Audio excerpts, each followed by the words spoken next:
Hablemos de literatura con el lector anónimo y este mes de diciembre quiero hacer un especial sobre mi saga de literatura fantástica favorita. Y es por eso que hablaremos de Las Crónicas de Narnia. Fueron una serie de libros publicados durante la década de los 50 del autor C.S. Lewis, un escritor, profesor, un gran erudito de su época, un estudioso de diferentes temas, un gran filósofo que en su tiempo libre gustaba de escribir este tipo de historias y decidió publicarlas y convertirlas en esta serie de 7 libros que sin duda alguna han trascendido más allá de la literatura. Me atrevo a decir que fueron los libros que cambiaron el panorama de la literatura infantil y juvenil. Fueron de los primeros libros que el autor hizo gira para hacer presentación en diferentes librerías, que hacía firma de libros, que se mandaba correspondencia con los fans, incluso que ya había club de fans.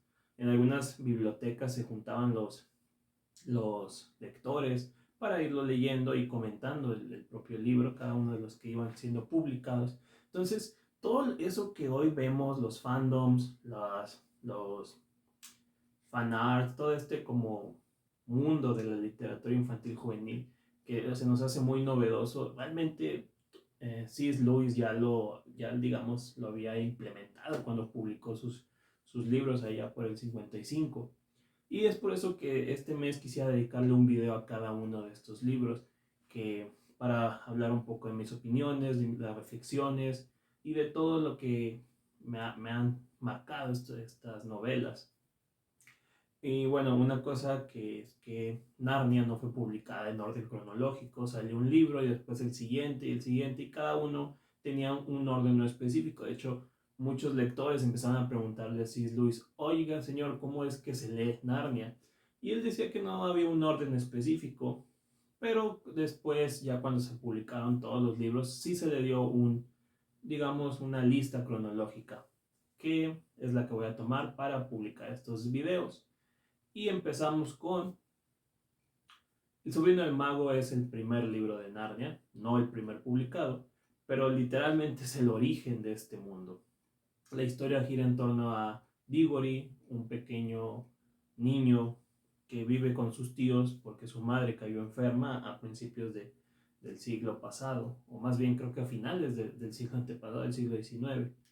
Y es un niño pues que está pasando por esta dolorosa situación. Su madre está enferma y sus tíos son un poco extraños, bueno, sobre todo su tío, el tío Andrew, que dentro de este vecindario donde viven son, pues digamos, no sé si decir marginados, pero sí son vistos como alguien extraño. Y un día Diggory conoce a su vecina Polly, que también le empieza a decir: no, es que no, tu familia no nos agrada, o empieza a hacer como ciertos comentarios muy inusuales sobre sus tíos. Y juntos entran al desván que su tío utiliza como taller y encuentran unos anillos muy extraños que los llevan a otro mundo, más no a Narnia. Y entonces ellos conocen que existen muchos mundos más allá del nuestro o de Narnia en este caso, que hay muchos mundos conectados a través de magia, cada uno con sus seres y sus criaturas y sus propias leyes. Y es aquí donde vemos literalmente nacer a este mágico mundo que será el escenario de los siguientes libros. Y eso es algo muy curioso porque no recuerdo yo otro libro de fantasía que literalmente nos mostrara el origen de su mundo. En los libros de Tolkien ya está establecido, en los libros de Michael Ende ya está establecido, cualquier saga que ustedes digan, el mundo ya está establecido. A lo mejor luego se nos da una explicación de cómo surgió este mundo, pero nunca lo vemos tal cual. Aquí vemos a Polly y a Diggory ver cómo se crea este mundo ante ellos, cómo van saliendo los bosques, cómo van saliendo los mares, los cielos y sobre todo las criaturas, que son los seres que habitan Narnia. Pero también por accidente ellos llegan a un mundo dominado por gigantes y por seres mágicos tenebrosos, que es ahí donde vemos surgir a la malvada Reina Blanca o la Bruja Blanca, Jadis, que es la villana principal de esta historia y de otras que vienen a continuación. Entonces, por un lado es muy interesante porque vamos viendo esta la formación de este mundo, de sus personajes, de sus leyes incluso. Vemos a algunos personajes de otros libros que llegan a nuestro mundo, como la misma Bruja Blanca, aparece por ahí en, en algunas calles de Londres victoriano, ya saliendo de esta época. Es un libro muy simpático, es un libro pues muy curioso por esto que les comento. Si ya has leído los otros libros, ver el origen de Narnia sí es un poco extraño o inusual. Les digo, no es muy común que un autor literalmente nos muestre el origen de su mundo.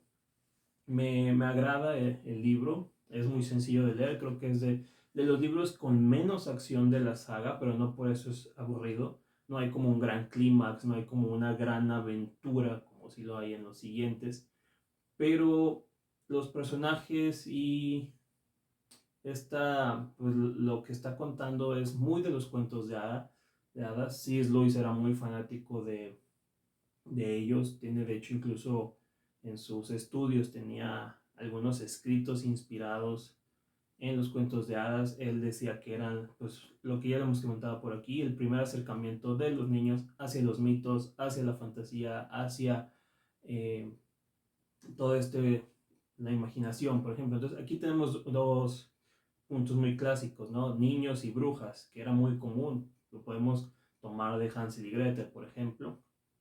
Pero otra cosa que también está muy recalcada es su visión religiosa. C.S. Lewis sabemos que era un cristiano que dedicó toda su vida o gran parte de su carrera a estudiar la teología. Y eso se ve en muchos de sus trabajos. Recordemos que nada más escribió las Crónicas de Narnia, tiene por ahí otras sagas de ciencia ficción y otros libros de fantasía donde hace alusión a temas religiosos. Y bueno, el sobrino del mago está literalmente inspirado en el Génesis.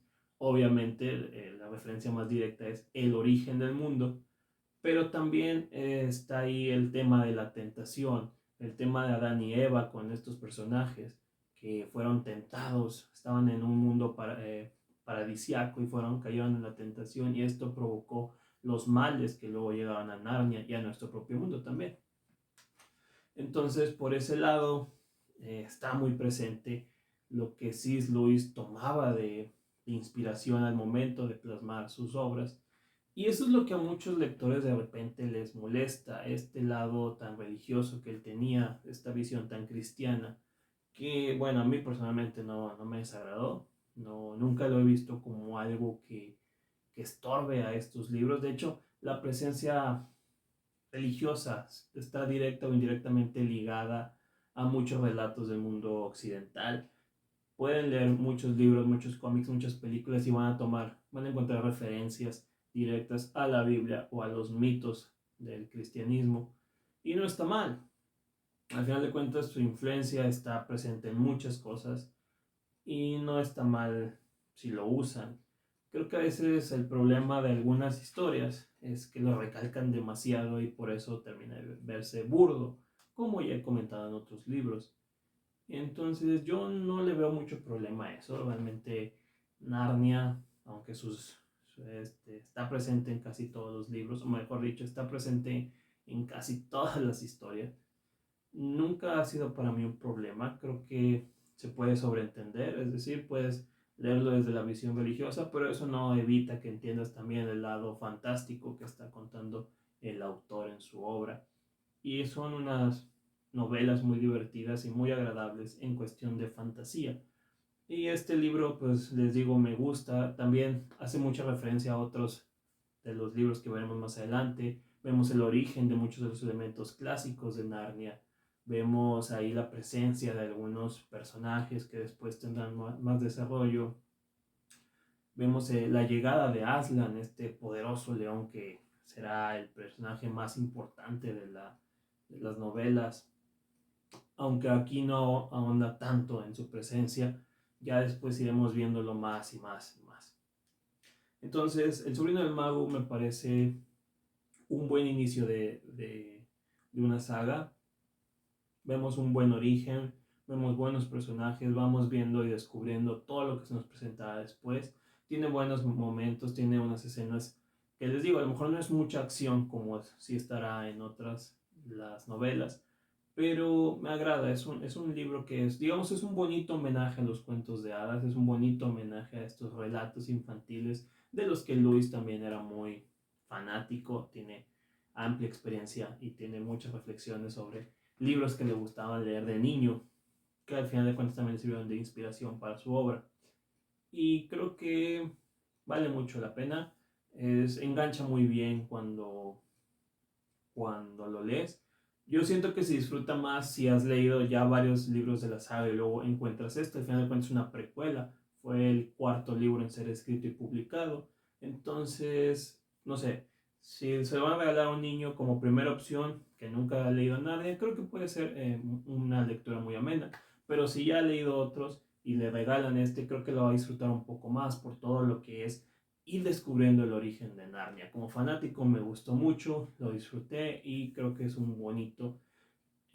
bonita carta de presentación para lo que vendrá después a lo largo de los siguientes libros. Entonces ahí se los dejo, El sobrino de mago de C.S. Lewis, para que lo busquen, lo disfruten. Si ya lo han leído, pues me pueden dejar sus opiniones.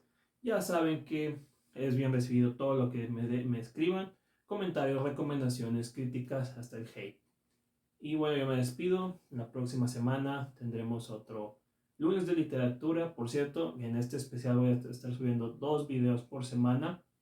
Y espero que les guste todo lo que estamos haciendo con este especial de Narnia. Y díganme si ustedes son fans de esta saga o cuál es su saga favorita y cuál es el libro de esa saga que más les ha gustado. Entonces, ahí se los dejo. Nos vemos la próxima semana y solo espero que disfruten de sus lecturas.